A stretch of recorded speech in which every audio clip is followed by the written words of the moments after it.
এখন আল্লাহর ওয়াস্তে দুনিয়াবি বিষয়কে সর্বোচ্চ অগ্রাধিকার দিয়েন না, আজীবন পস্তাবেন এবং একবার পস্তানো শুরু করলে এই পস্তানো আজীবনও শেষ হবে না।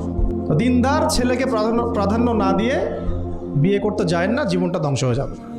হ্যাঁ, আমি বলছি না দিনদার ছেলে মাদ্রাসাতেই থাকে, না, ইঞ্জিনিয়ার লাইনেও থাকতে পারে, ডক্টরও হতে পারে, ইঞ্জিনিয়ারও হতে পারে, কিন্তু এটা বাহ্যিকভাবে এটাকে জাস্টিফাই করাটাও ডিফিকাল্ট। কিছু কিছু ক্রাইটেরিয়া দেখে আপনি একটু আন্দাজ করতে পারেন, পুরোপুরি হয়তো কখনোই বুঝতে পারবেন না।